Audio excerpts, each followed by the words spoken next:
loves, and welcome back to the channel. My name is Joy, and I have a treat for us, guys. We have the interview I've been waiting for several days that Biden just did with NBC's Lester Holt. Mwah! It is amazing. I have only seen the previews, so I am blindly reacting to this, but even in the previews, he apparently, on some type of call like a week ago, was calling to put a bullseye on Trump and being called out about it. Again, is it my birthday? Every day feels like my birthday with this because the entertainment doesn't stop. This is my new Netflix special, is watching the next several months of politics, and I am here for it. And if you guys are here for it and you like this kind of content, make sure and subscribe, hit that notification bell so you can keep up to date with everything. Also, guys, while we're doing this, sound off in the comments and tell me what you see and what you hear. Let me know what I missed, and like the video, everything helps. So let's go ahead and let's dive in and let's see what fun Biden's gonna get us into and what secrets he's gonna reveal with his dementia brain. Take it away. Tonight, an NBC News special, our exclusive interview with President Biden. Mr. President, there's a lot to talk about. The president's urgent message to a deeply divided nation. Grappling with the fallout from the assassination attempt on former President Trump. The president calling for unity, even as he presses on in his bid to defeat him. And Republicans gathered to nominate and celebrate the man looking to reclaim the White House. This is an NBC News special. Live from the White House, here's Lester Holt. Good evening and welcome to our special coverage. We're live at the White House, where earlier today I sat down for an exclusive one-on-one interview with President Biden. During our conversation, the president called on all Americans to tone down the heated rhetoric in the wake of the assassination attempt on former President Trump at a rally over the weekend. But he also doubled down on staying in the presidential race himself, despite calls from within his party to step aside. Our interview comes as Republicans kick off the first night of their convention in Milwaukee, formally making Mr. Trump their nominee to be the next president. We'll have full coverage led by my colleague Savannah Guthrie from the Convention Center after our interview with the president. But earlier today, I started by asking President Biden about his phone call with Mr. Trump after the assassination attempt. Here's our unedited conversation in its entirety. Mr. President, thank you for sitting down with us. There's a lot to talk about. I'd like to start with the horrible events of... I'm sorry, just the fact that he started with putting a tissue on his eye, I'm like, out the gate, the man is falling apart. I'm not trying to laugh at somebody's health issues. I got enough on my own. You know, we need to help this man. We need to get him, and I know I'm laughing, but we need to get him some medical help, some actual medical help. This is just, it's mean. It's to the point where it's like everything's so crazy, all you can do is laugh. Last weekend, it has shocked a lot of Americans. A political rally, your opponent, Donald Trump, shot in the middle of greeting his supporters. You spoke to Mr. Trump afterward. Can you give me a sense of that conversation? Very cordial. I told him how concerned I was and wanted to make sure I knew how he was actually doing. He sounded good. He said he was fine. And he thanked me for calling him. I told him he was literally in the prayers of Jill and me. And I hope his whole family was weathering this. You were in Delaware when this happened. What was your first reaction? My first reaction was, my God, this is, look, there's so much violence now, the way we talk about it. I mean, the whole notion that there is this, there's no place at all for violence in politics in America. None. Zero. And we've reached a point where it's become too commonplace, not assassinations, but to talk about it. For example, you know, the January 6th, you know, the attack on the Capitol, Lester, I got in this race early on in 2020 for the 2020 race. I wasn't going to run again because I lost my son. I didn't feel, and until I watched what happened in Charlottesville, Virginia. Those folks coming out of the woods with torches, carrying swastikas, singing the same Nazi bile. It was accompanied by this Ku Klux Klan, and a young woman was killed. And I was a bystander. And the president, then president, was asked, what do you think? He said, they're very fine people on both sides. Not fine people on both sides. No excuse, zero. Well, let's talk about. First of all, that has been debunked a billion times, what he is saying about Trump, about there's very fine people on both sides. I'm not going to get into it. That's been debunked so many times. Secondly, I call BS. He sat while he was with Obama for 8 years. He watched the country spiral into political HELL. He watched the left and BLM riot to the point where they took over parts of the city of Seattle, renamed it Chaz, did not let the police in there, did crime, forced intimacy on women, and didn't let the police in there to help. They went after police. They went after all different types of government buildings. They caused so much damage. Antifa. It was allowed to happen. That was the beginning of it. The only thing they really have on conservatives is January 6th, where the Capitol Police let the protesters in and led them around, which is why a lot of them are getting out of prison. It's so interesting. They keep saying Trump's going to retaliate, and yet they're the ones who have retaliated against him. And he said, the only retaliation I want to do, my only revenge is success for America. Everything that they are doing, they say that he is doing. And guys, this is manipulation, gaslighting, and abuse tactics 101. This is what it's like to be with an abusive partner. These people are your abusive partners. Are you going to continue to listen to your abusive partner because you want to be disempowered in yourself and you want to just let somebody think for you? Or are you going to stand up to the abuser and say, I am powerful, I am empowered, I can think and feel for myself, and I will not be lied to anymore? It's that simple. They're the ones, but it just bothers me. Why do you think? Why do you think there's so much violence? Because you guys created it, you guys started it, and you'll probably finish it. About the conversation this has started, and it's really about language, what we say out loud and the consequences of those. You called your opponent an existential threat on a call a week ago. You said it's time to put Trump in the bullseye. There's some dispute about the context, but I think you appreciate that. I didn't say words crosshairs. I was talking about focus on. Look, the truth of the matter was, what I guess I was talking about at the time was, there was very little focus on Trump's agenda. Yeah, the term is bullseye. It was a mistake to use the word. I didn't say crosshairs. I meant bullseye. I mean, so he says apparently it was on a call. He said this to people. I think it was staffers from what I heard. And this is like a week before the shooting. So Lester's calling him out, and good on Lester. And he's like, so you said put a bullseye. No. I never said crosshairs. The term I used was bullseye. No, that's not what I meant. I never said that. I never said crosshairs. I meant bullseye. This is your guy, Democrats. This is on you. This is what happens when you don't pay attention and you just believe everything the media tells you. This is what happens. Focus on him. Focus on what he's doing. Focus on his policies. Focus on the number of lies he told in the debate. Focus. I mean, there's a whole range of things that, look, I'm not the guy that said, I want to be a dictator on day one. I'm not the guy that refused to accept the outcome of the election. I'm not the guy who said that won't accept the outcome of this election automatically. You can't only love your country when you win. And so it's like, I already had a video going over to this point. We're going to be here all night if I have to dissect everything he's saying and how full of crap it is. It was Hillary that didn't accept the election too. Remember that? And then Al Gore in 2000, who challenged it and almost stopped us from having a president be sworn in the next year.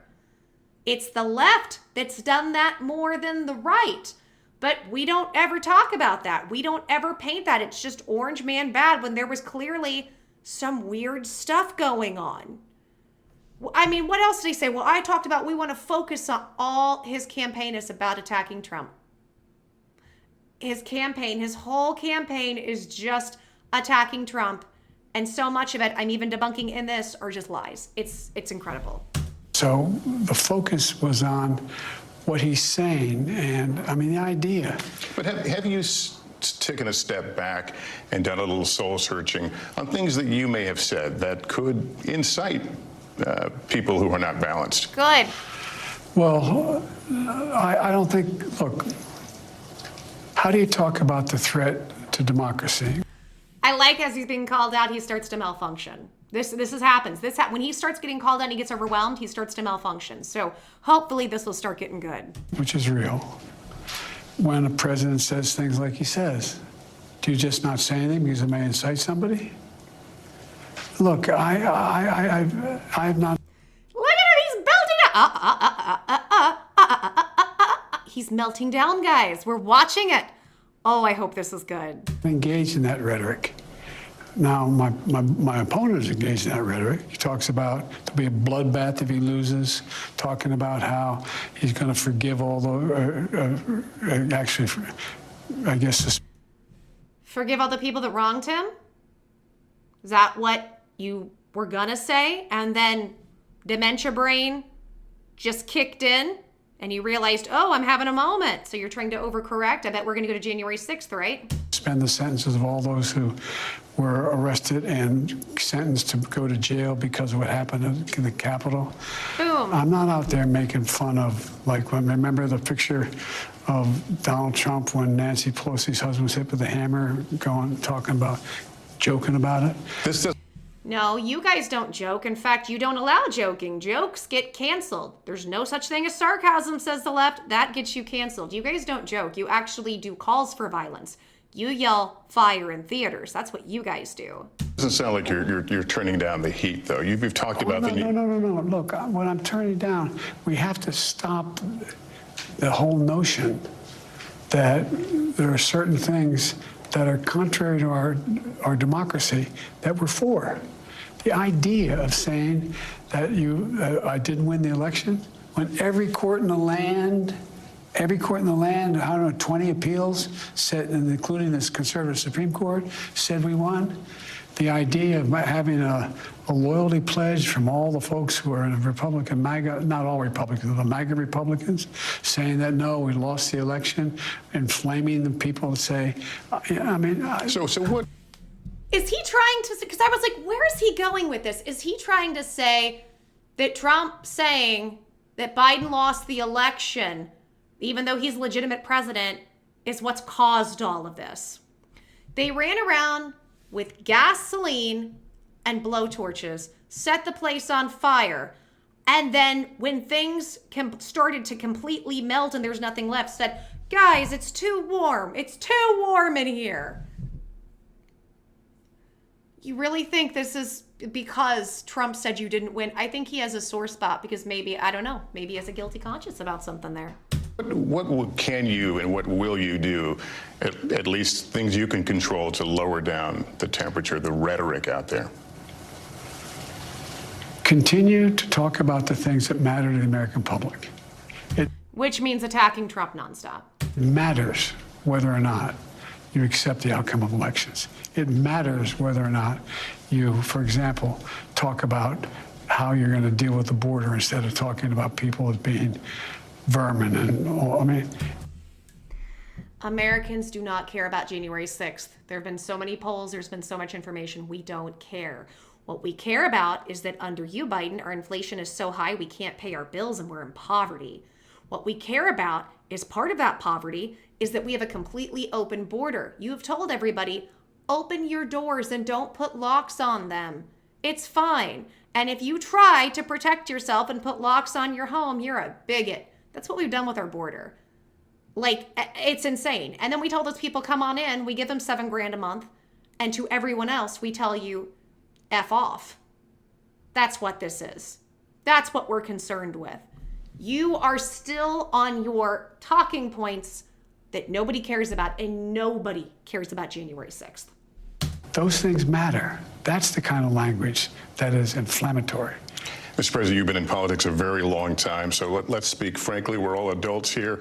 Has this shooting changed the trajectory of this race? I don't know, and you don't know either. I don't know, but have something you've given thought to? No, I've thought less about the trajectory of the case than two things. Thought less about the trajectory of the case. I've been so focused on what he's saying, I'm not even focused. Let me know, sound off in the comments. I'm not focused on the gaps. Have you heard more? I'm not focused on the case. One, what his health is, that was secure, number one. And number two, what happens from here on in terms of the kind of coverage that the president and vice president and former president and new vice president get in terms of, look. Then why did you guys try to put things in place that said if you're a felon, you don't get Secret Service protection? Why is it that Trump's team allegedly reached out to Kim Cheadle and her people several times for more coverage on help with the Secret Service and was denied? Why is that? Why have you guys done several things to try to make it so Trump cannot have Secret Service help, especially this year? Seems suspect and make it make sense. I've never seen a circumstance where you ride through certain rural areas of the country and people have signs there, big Trump signs with middle signs saying F Biden, and a little kid standing there putting up his middle finger. I mean, that's the kind of stuff that is just inflammatory and a kind of viciousness. It's a very different thing to say. You're right. People are mad at you. You put them in poverty. They act that way. Your side goes and actually does violence. They call for it and they go do it. There's a difference between somebody saying F you and flipping you off versus actually going and overthrowing a city. Few days before Trump is almost assassinated, we had a viral video of somebody on the left saying, now's the time. We have to do it. We have to do it. You can't compare. But I don't think he's mentally even capable enough of understanding what's happening around him to understand that his talking points should change, because nobody cares about the talking points that he's memorized and the only ones he can now retain from his dementia brain. Look, I really disagree with the way he takes care of taxes, the way he wants a $5 trillion tax cut for people who are making a lot of money next time around. Doesn't focus on working class people. But those are policy issues, and our history is a country that can thoroughly hash out those issues. And if you notice, what do I talk about with him? The policy issues where he's dividing the country. The policy Issues are that he believes that you rigged the election, and that's why people are so mad. Policy issues are January 6th. I rarely hear you talk about the policy issues other than to say look at 2025, what he's going to do. And Trump has been like, hey, whatever that is, I'm not a part of. So have you really focused on his policy? Really? Issues that relate to democracy. Another question, if I can, about Saturday. Of course, the former president was wounded. One of his supporters died. A couple more people were seriously injured. Was this a massive security failure?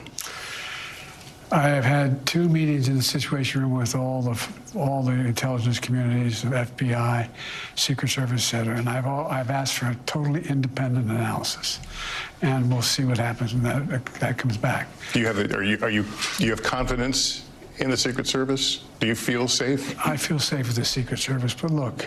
He should, because they're actually working for him, and they do what he says, and he actually gets Secret Service. Trump gets crap and has to beg, and they turn him down. So of course, Biden would feel safe with him. And you saw, what we did see was the Secret Service who responded risked their lives in responding. They're ready to give their lives to the president. The question is, should they have anticipated what happened? Should they have done what they needed to do to prevent this from happening? The answer is yes, because that's their job. That's like the basics of their job. That's a question that's an open question. Is it acceptable that you have still not heard, at least publicly, from the Secret Service director? Well, I've heard from them. But have you heard from her publicly? Publicly, I've sat down in a Situation Room downstairs. The Secret Service, the FBI, the national security agencies, the Homeland Security, all the major elements. And there's 2 pieces of this, too. And it's not an excuse, it's just nor an explanation. There's a major piece of this relates to domestic, local law enforcement. They play a large role. And so it's a different I'm not saying they weren't competent either. I'm just saying it's a complicated process. Secret Service is in control. It's not really that complicated. Secret Service is in control of the situation. If local police were not doing what they were supposed to do, Which, by the way, I don't understand that, because there should have been enough Secret Service that regardless of what the police did, the Secret Service were on it. So why were they, I understand working together, but why did the Secret Service not secure that other building? It sounds like the police were supposed to secure it for them, which that to me sounds like a horrific, horrible idea. And that sounds like an awful thing, and that should have never happened. He should have more Secret Service help. Why doesn't he? And what has changed, by the way, Lester, is, you know me, I like to meet people. I like to walk out, shake hands, move, look at people in the eye, see what they're thinking. It's really curtailed that ability on my part and everybody's part.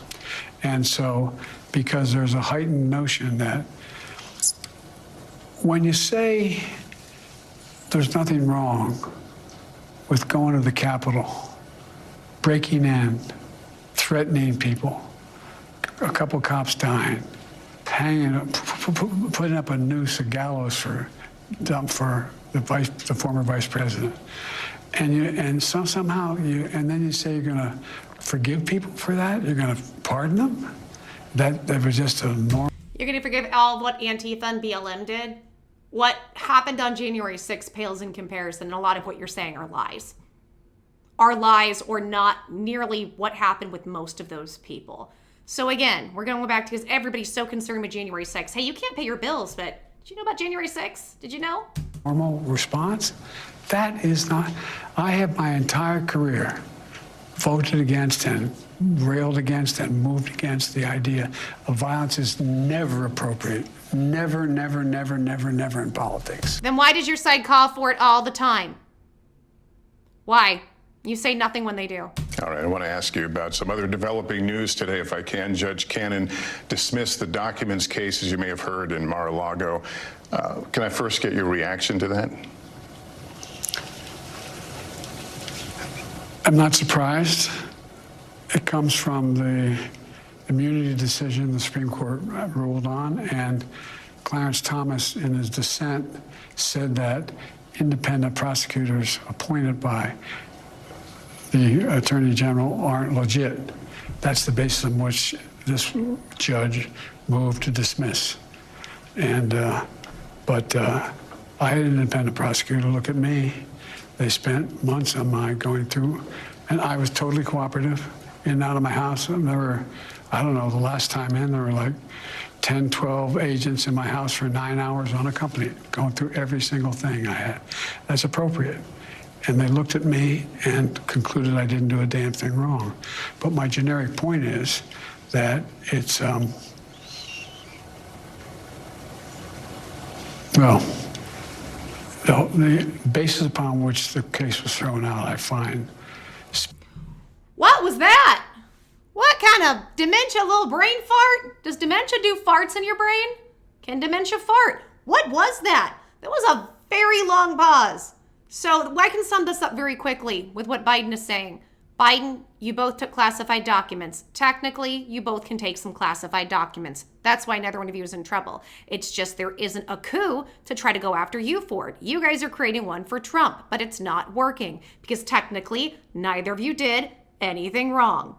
It's that simple, but I'm loving that fart. What's coming next? Specious because I don't agree with Clarence Thomas' dissent and or the Supreme Court decision on immunity.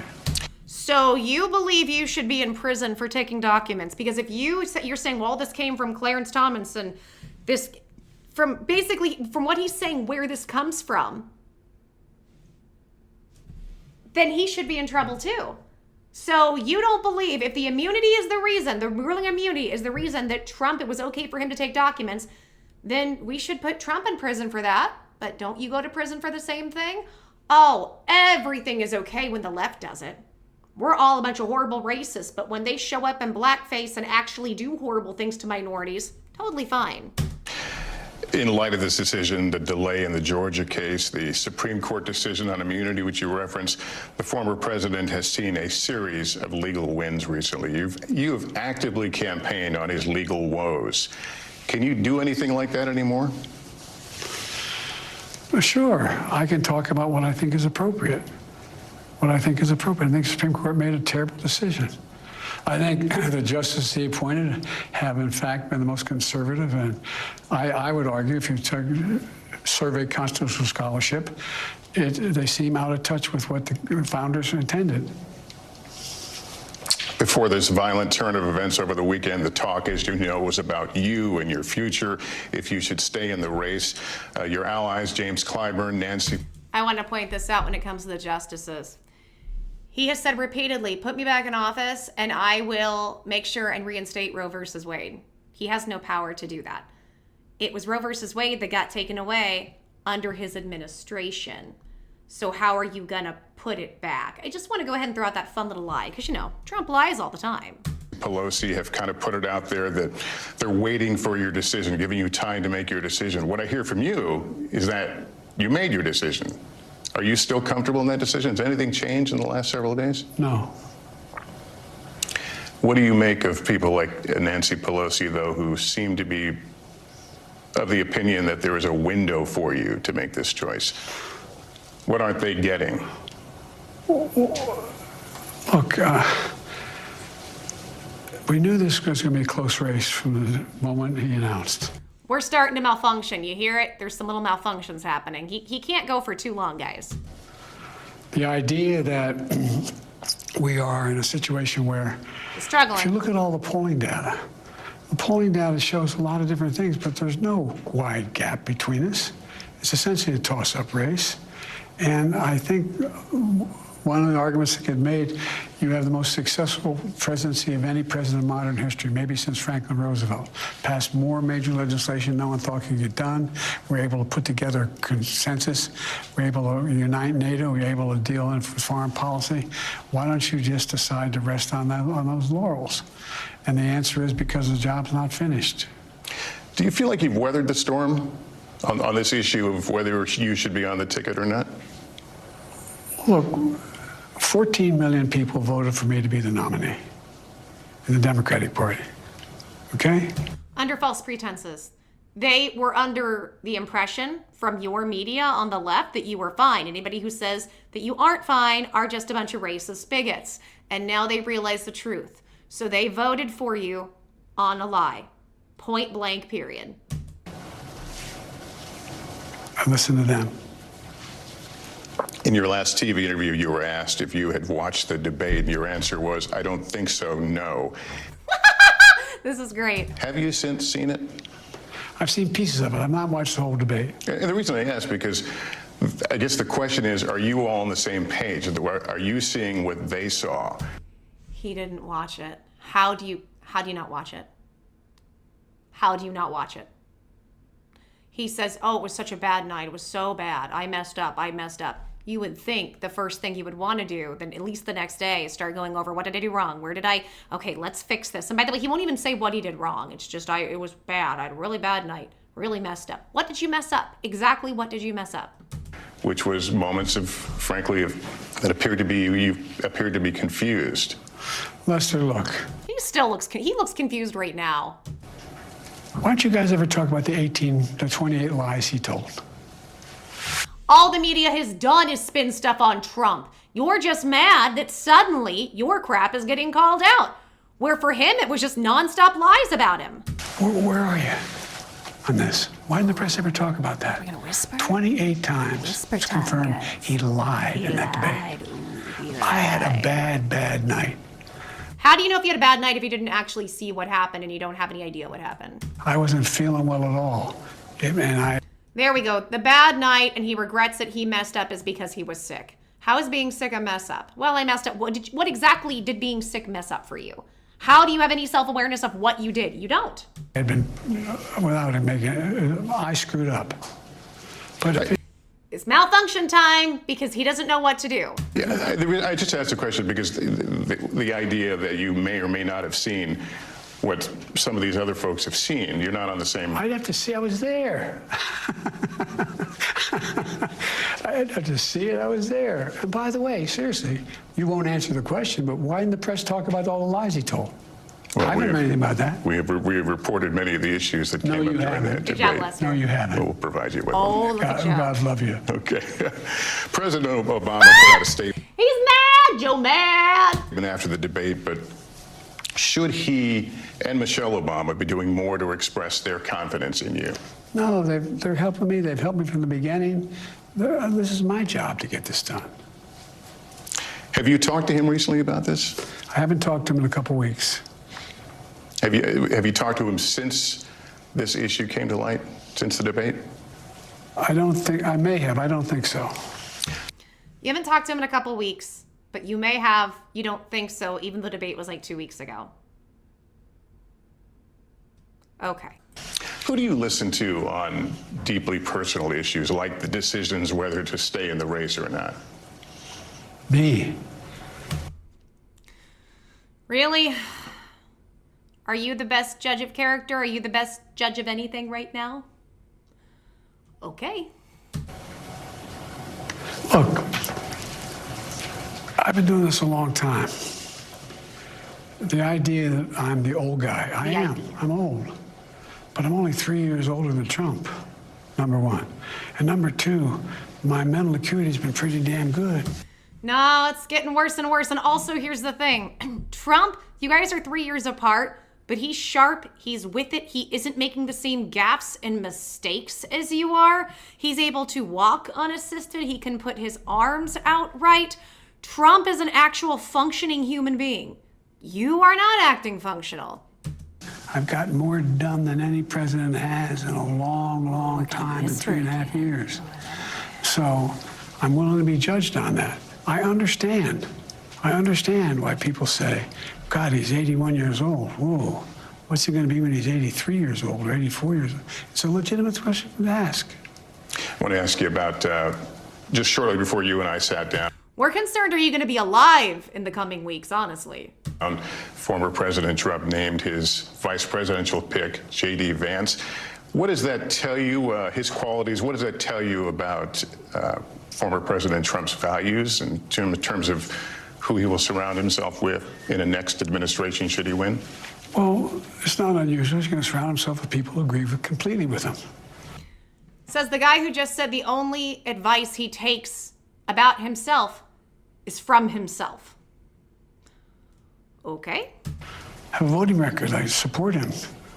Even though if you go back and listen to the things that J.D. Vance said about Trump.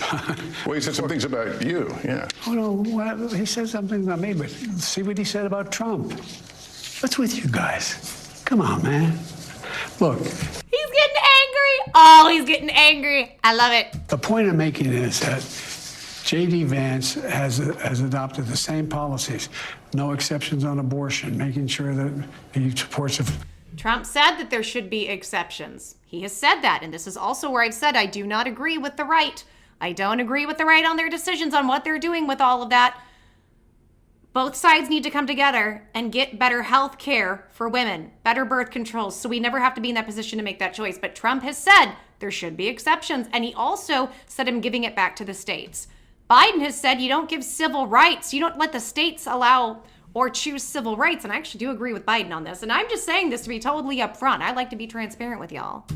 The new $5 trillion tax cut that Trump wants to give in the next administration, signing on to the whole notion of whether or not we're going to, he says there's no climate change happening.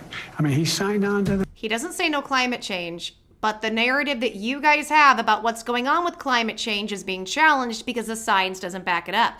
Not that the climate isn't changing, but the why and what we should do about it is the concern. The Trump agenda, which he should if he's running with Trump. Mr. Trump has said he's giving you a chance to redeem yourself, basically the idea of engaging in another debate. We're going to have another debate. Yeah, you're going to have one in September that's on the books. Would you be open to doing one in the next few weeks?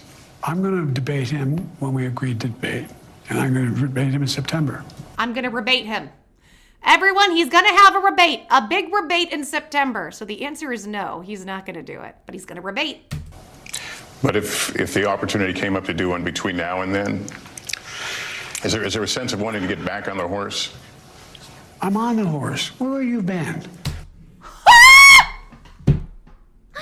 Oh, he's mad. Oh, he's mad. I've done 22 major events, met thousands of people, overwhelming crowds, a lot happening. Yeah, but honey, he's talking about a debate. That's not a debate. And you flubbed every one of them. That's not a debate or a rebate in your case. I'm on the horse. What I'm doing is going out and demonstrating to the American people that I have command of all my faculties. Well, you're doing a poor job. So this whole thing that you're doing right now is just trying to convince everybody that you're right. You're not. That I don't need notes. I don't need teleprompter. I can You mess up with or without them. We see it. go out and answer any questions at all. And I stood there when NATO was in town. I stood there for an hour and answered questions. Poorly. You stood there and answered poorly. Also at NATO, you called Zelensky Putin, among many other things, which was really hysterical, honestly. If you were to continue to run and be officially nominated, what happens if you have another episode like we saw? He's getting mad. That laughter is him getting mad. Like, what do you mean if I run and they go ahead and put me in? What do you mean? During the debate. What happened if I did that? Yeah, what happened? What happened? Happens if you have another performance on that on that level? I don't plan on having another performance on that level. What? I don't plan on. What did you guys hear? I heard I don't plan on having a forest with a shovel. I think he said I don't plan on having another performance of that level. What did you hear? All right. He's Mr. mad. President, it's always good to talk to you, good to see you. Thank you for making some time for us. Sometimes come and talk to me about what we should be talking about. Okay, the issues. Always happy to talk. Y'all see it? You see that? He's mad. Oh, he's mad. I'm loving this. Well, we are talking about the issues, and the issues are that you're not functional. This was amazing. It's pretty good. The end, that was a surprise because he was doing, for Biden, okay-ish, but getting defensive towards the end. Oh my God. I don't know. What do you guys think? I love it. I hope he continues to run because I need several more months. Guys, this has become my favorite Netflix show. My birthday is every day right now. This is it. Like, this is the best, K-pop drama I've ever seen in my life, and I'm going to continue. What do you guys think about this? What do you think about what you just saw? What do you think about what he said? What do you think about what I said? Tell me your thoughts, guys. Sound off in the comments if you like content like this. Make sure to subscribe, hit that notification bell, like the video. Everything helps. Also, guys, I did want to live stream this, but if you haven't learned this about me, I'm not real tech savvy, and it's going to be a bit more of a process, so we have to order some parts and some things. Hopefully this week I will start my first live stream. I haven't live streamed since like 2017, 2018, 7 or 8 years. It's been a long time. I might have jumped on somebody's a couple times here and there, but so yeah, just thank you for being patient with me. You guys are always wonderful to me, and I love you guys so much. You always have my back, and I always have yours. And until the next video, guys, I'm giving y'all hugs, kisses, stay safe. I love y'all, and I'll see you soon. Bye.